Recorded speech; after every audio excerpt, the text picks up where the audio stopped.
Au cœur de nos temps troublés, alors que les puissances d'Europe s'interrogent et se divisent sur le destin de l'Algérie, une ombre mystérieuse se fait entendre, celle du Mahdi. Mais que signifie vraiment cette ombre qui inquiète Paris? Est-ce un simple mythe, une crainte politique, ou bien un appel plus profond à la justice, à la paix et à la conscience? Aujourd'hui, ensemble, nous allons plonger au-delà des apparences, au-delà des tensions visibles, pour écouter ce que l'histoire et la sagesse spirituelle nous enseignent. Un voyage vers la lumière, la réflexion et l'espoir. 1. L'appel au cœur et à la conscience. Il y a, dans le tumulte des nations, un murmure que seuls les cœurs éveillés peuvent entendre. Un appel silencieux, comme un souffle entre les feuilles, qui traverse les murs, les langues, les drapeaux. Aujourd'hui, nous ne parlons pas seulement d'une tension diplomatique. Pas simplement d'une division entre des puissances politiques, ni d'un désaccord entre intérêts économiques. Non. Aujourd'hui, il s'agit d'un frisson dans le tissu même du destin collectif, d'un mouvement imperceptible de l'histoire qui secoue les consciences. Et au centre de ce mouvement, l'Algérie.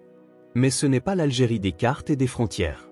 C'est l'Algérie mystique, profonde, vibrante, terre de martyrs, d'Aoulias, de résistants et de chercheurs de lumière. C'est cette Algérie-là qui semble provoquer un déséquilibre au cœur de l'Europe.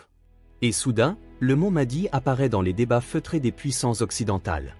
Pas toujours nommé, mais présent, comme une ombre qui dérange les certitudes. Petit losange bleu, mais pourquoi cette inquiétude? Pourquoi ce frémissement soudain face à une idée si ancienne? Parce que l'ombre du Mahdi ne parle pas de guerre. Elle ne promet pas un empire. Elle rappelle. Elle réveille. Elle secoue l'arrogance de ceux qui croyaient l'ordre établi éternel. Et cela, aucune capitale, aussi grande soit-elle, ne peut le tolérer sans trouble. Dans la sourate An-Nahl, 16, 125, Allah dit: appelle au chemin de ton Seigneur avec sagesse et bonne exhortation. Et discute avec eux de la meilleure manière. Cette parole, c'est une boussole. Elle ne nous demande pas d'imposer, mais d'éveiller. De ne pas hurler, mais d'inspirer. Et dans ce verset, il y a tout le sens de notre présence ici, ensemble. Petit losange bleu, le spectateur n'est plus un simple observateur. Toi qui regardes, entends ceci.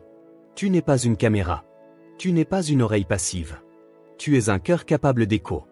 Et si aujourd'hui l'Europe débat, s'inquiète, se divise sur ce que représente l'Algérie, ce n'est peut-être pas parce que cette nation menace, mais parce qu'elle porte un miroir. Un miroir dans lequel les peuples perçoivent l'image d'un monde qu'ils ont essayé d'oublier. Le monde de l'âme. Le monde de la justice. Le monde de l'au-delà. Petit losange bleu, petite histoire symbolique. Dans un vieux village algérien accroché aux montagnes de l'Atlas, un enfant interrogeait son grand-père. « Grand-père, pourquoi les oiseaux volent-ils loin des villes ?» Et le vieil homme de répondre: « Parce qu'ils ne cherchent pas le bruit, mais le souffle. Là où il y a trop de bruit, ils se perdent. Là où il y a le silence, ils trouvent le vent. » Et cette réponse contient tout ce que l'âme contemporaine a oublié. Nous cherchons dans les conflits des explications rationnelles. Alors que souvent, ce sont les déséquilibres spirituels qui déclenchent les tempêtes. Ce qui inquiète Paris, ce n'est pas une armée. Ce n'est pas un homme. C'est une intensité spirituelle, un frisson dans la conscience collective, une mémoire ancienne qui revient dans les cœurs. Petit losange bleu, et toi, frère, sœur, que perçois-tu? Te demandes-tu pourquoi ton cœur bat différemment lorsque tu entends parler du Mahdi? Est-ce la peur? Est-ce l'espoir? Est-ce l'appel à corriger ta trajectoire? Peut-être que ce nom n'est pas seulement un signe extérieur, mais un signal intérieur. Peut-être que ce que les puissants craignent dehors est exactement ce que tu dois réveiller en toi.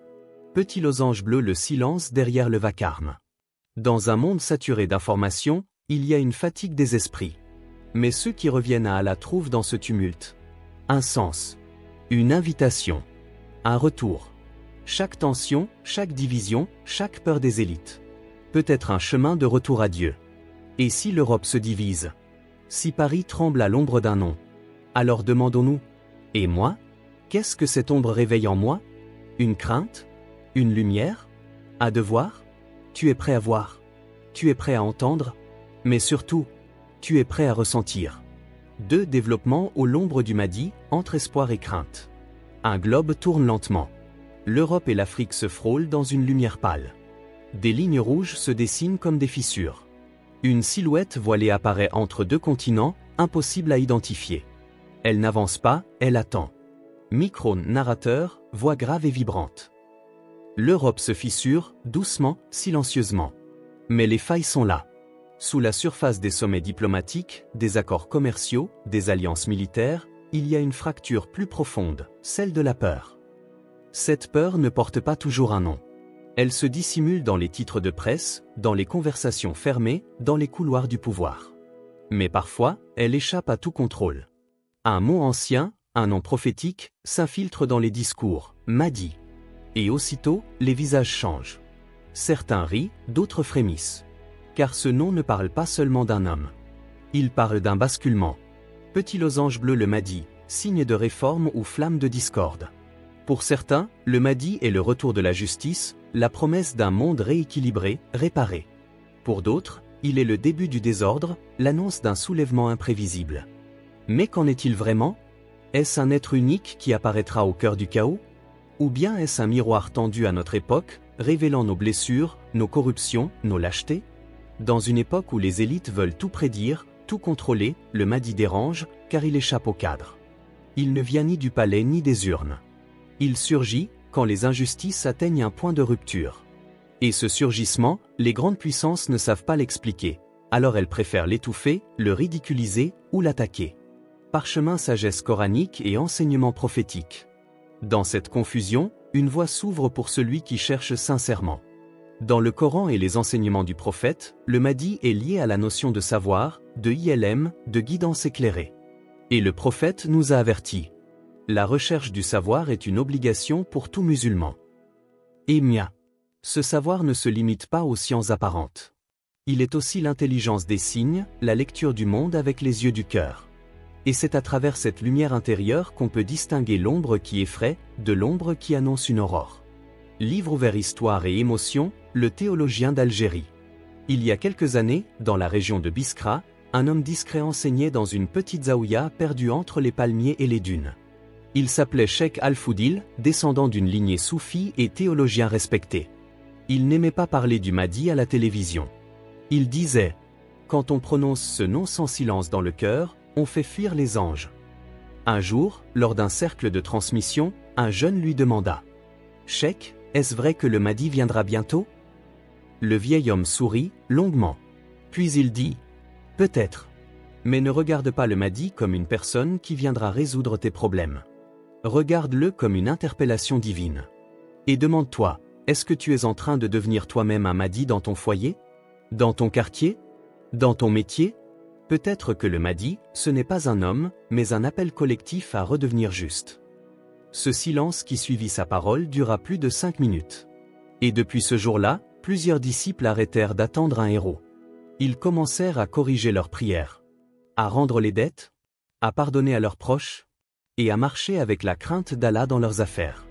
Loupe pointant vers la gauche, ombre ou lumière. Alors pourquoi Paris tremble-t-elle? Pourquoi les institutions regardent l'Algérie comme un volcan sous contrôle? Parce que le souffle du Mahdi n'est pas une menace politique. C'est un rappel divin. Un cri silencieux, les peuples se réveillent. Et un peuple qui se reconnecte à Allah n'est plus manipulable. Ce n'est pas l'homme que l'on craint. C'est ce qu'il déclenche chez les autres. Ce n'est pas sa venue physique. C'est la résurrection de l'espoir collectif. Et ça, l'Europe n'a pas les armes pour le combattre. Un entre-deux fragile, entre rejet et attirance. Beaucoup de jeunes en Europe entendent ce nom pour la première fois. Et au fond d'eux, il y a un mélange étrange, curiosité, peur, envie, rejet. Mais s'ils savaient que derrière ce nom, il n'y a ni menace, ni pouvoir, ni vengeance, il n'y a que la voix de la justice éternelle, appelant chacun à retrouver la balance de son cœur. Et peut-être qu'un jour, ce nom ne fera plus trembler les palais, mais fera pleurer les cœurs en quête de lumière. 3. Analyse l'Europe face à l'Algérie, pli géopolitique et message de l'âme. L'Europe parle d'équilibre. Elle parle de frontières, de stratégie, d'alliance. Mais en réalité, ce que l'on voit, ce sont des âmes en déséquilibre. Derrière les visages fermés des diplomates, les mains froides des accords signés. Il y a des peurs, des espoirs, des appels silencieux à la justice. Bruxelles, sommet européen, gestes crispés. Et Alger, enfant jouant sous un drapeau flottant. Paris, visage tendu dans le métro. Strasbourg, manifestation de soutien à la dignité humaine. L'Europe observe l'Algérie comme un point d'interrogation. Un pays riche en histoire. Indépendant dans sa parole. Et spirituellement ancré, ce qui dérange. Pour certains gouvernements, l'Algérie est un allié incertain, un acteur difficile à intégrer dans des logiques purement économiques ou militaires. Pour d'autres, c'est une terre stratégique entre gaz, position géographique et potentiel d'influence. Mais ce que peu comprennent, c'est que le lien entre l'Europe et l'Algérie ne se joue pas seulement dans les chiffres. Il se joue dans les mémoires, dans les silences, dans les blessures partagées et les non-dits historiques. Et c'est cela qui fait peur. Le retour du refoulé, le rappel d'un peuple qui a résisté, d'un peuple qui a sa dignité tatouée dans l'âme. Parchemin principe spirituel à la lumière de la géopolitique. Dans ce tumulte, certains cherchent à comprendre. Comment agir, comment juger, comment s'aligner. La sagesse islamique, profondément enracinée dans le concept de justice, ADL, et d'excellence morale, Ihsan, offre une grille de lecture oubliée. Le prophète a dit « Celui qui n'est pas juste, ne sera pas du groupe des justes ». Ce hadith est simple. Mais il ébranle tout. Car il pose une règle qui dépasse les appartenances, les alliances, les identités politiques. Il renverse le critère du pouvoir. Celui qui opprime ne peut pas prétendre à la guidance. Celui qui manipule, ment ou pactise avec l'injustice, sort du cercle de la lumière. Et cela ne concerne pas que les États. Cela concerne chaque individu. À Paris, à Alger, à Rabat, à Bruxelles, tous sont appelés à cette équité intérieure et extérieure. Film histoire émotionnelle. Une mère algérienne vit à Paris depuis 20 ans. Elle travaille de nuit dans un hôpital, nettoie des couloirs pendant que le monde dort. Un jour, son fils est agressé dans une rue. La police minimise l'incident. Brisée, elle se tourne vers un imam du quartier et un prêtre engagé pour la dignité des migrants. Réunis dans une petite salle d'association, elle parle. Et ses larmes coulent sans qu'elle les contrôle. Nous ne voulons pas renverser quoi que ce soit. Nous voulons simplement vivre dans la dignité. Qu'on regarde nos enfants comme des humains, pas comme des menaces. Le prêtre baisse les yeux. L'imam murmure une prière. Ce moment n'est pas politique. Il est humain, sacré, universel. Et cette parole devient un miroir pour l'Europe. Quand une mère musulmane dit dignité, ce n'est pas une revendication. C'est une prière nue. Loupe pointant vers la gauche les plis invisibles de la carte. Les cartes géopolitiques sont plates. Mais le monde réel est plein de reliefs invisibles. Les douleurs du passé colonial, les discriminations structurelles, les regards méfiants sur les musulmans, les silences non assumés sur la dette morale envers les peuples humiliés. Et si l'Europe se divise sur l'Algérie, c'est parce qu'elle n'a jamais réussi à l'intégrer sans l'écraser. Mais l'Algérie n'est pas compressible. Son peuple est fait de mémoire, de foi, de révolte sacrée. Et ce que certains appellent ombre du Mahdi, n'est peut-être que la réapparition d'un souffle que l'on pensait éteint. Bulle de pensée, la voix des peuples silencieux. À Berlin, à Marseille, à Londres, à Naples. Des jeunes d'origine algérienne se lèvent. Ils ne brandissent pas de drapeau, mais leur foi devient un refuge, une force, une colonne intérieure. Et dans leurs prières, on entend cette phrase, simple, répétée, ancienne. Ô Allah, fais que la justice règne. Et parfois aussi, Ô Allah, envoie celui que tu as promis à ton peuple. Ces mots ne sont pas un projet politique. Ce sont des larmes transmises de génération en génération, qui aujourd'hui deviennent des vagues de conscience. Micro-narrateur, lentement, presque chuchoté. Ce que l'on appelle géopolitique est parfois un cri. Un cri qu'on a oublié d'écouter. Et derrière les grands discours, ce cri ne demande qu'une chose. De la justice et un peu d'amour. 4. Un chemin spirituel vers la réconciliation. L'ombre du Mahdi peut inquiéter les puissants, ébranler les certitudes des élites, agiter les couloirs feutrés du pouvoir. Mais, au-delà de cette peur, il y a une lumière, une invitation profonde, un souffle qui inspire les âmes éveillées. Car l'ombre n'est jamais qu'un prélude à la lumière, et toute nuit finit par céder à l'aube. Dans ce monde fragmenté, divisé, où chaque nation trace sa voie dans la complexité des intérêts, la vérité essentielle nous rappelle une chose simple, éternelle. Le cœur humain a soif de paix. Une paix qui n'est pas seulement l'absence de conflit, mais une paix qui vient de la justice. Une paix qui s'enracine dans la miséricorde. Cette paix commence en chaque individu, dans le sanctuaire de l'âme. Elle naît lorsque l'on cesse de fuir la réalité, lorsque l'on cesse de cacher nos blessures sous des masques d'indifférence ou d'orgueil. Elle se révèle quand on accepte le silence, qu'on accueille le dhikr, ce rappel constant de la présence divine dans le tumulte de nos vies. Petit losange bleu, faire silence, ouvrir le cœur. Dans la sourate Al-Baqarah, Allah nous enseigne. Et rappel, car le rappel profite aux croyants. S51/55. Le rappel, ce n'est pas uniquement les mots qui résonnent, mais l'éveil du cœur à la réalité invisible qui sous-tend tout. Dans cette lumière, la peur se dissout. L'angoisse laisse place à la confiance. Et la division cède le pas à la réconciliation. C'est un chemin qui demande courage et humilité. Le courage de regarder en soi, de reconnaître ses défauts, ses failles, ses rancunes. L'humilité d'accepter que la justice commence par le pardon, non pas un pardon oublié, mais un pardon conscient, un geste de libération. Petit losange bleu, dhikr, méditation, lumière du Coran. Au centre de cette quête spirituelle se trouve le dhikr, le rappel, une pratique qui apaise les cœurs et purifie l'esprit. Ce n'est pas une fuite du monde, mais un ancrage profond dans la réalité divine. C'est dans ce silence intérieur que les divisions extérieures perdent leur emprise. Le Coran, ce guide lumineux, nous invite à méditer sur ces signes, à lire avec le cœur ce qui dépasse les apparences. Nous allons te réciter des versets éclatants, et c'est à travers eux que ton cœur trouvera la paix. S15/99. Cette paix est un baume qui guérit les blessures des peuples. Elle est la source d'une justice vraie. Celle qui ne s'arrête pas aux lois humaines mais s'enracine dans l'excellence morale lissant. Petit losange bleu, chercher la paix par la justice. La paix véritable ne s'achète pas par la force ou la ruse. Elle est l'aboutissement d'un combat intérieur et extérieur. Un combat pour restaurer la justice, ADL, dans nos vies, nos sociétés, nos relations. Le prophète a dit « Celui qui lutte pour la justice est proche de Dieu ». Et cette lutte, elle est universelle. Elle dépasse les frontières de la géographie et de la politique. Paris, Alger, Rabat, chacune de ces villes est appelée à accueillir cette justice intérieure, à la refléter dans ses décisions, dans ses actions. Car c'est dans cette justice que la peur se transforme en espoir. Le conflit en dialogue. L'ombre en lumière.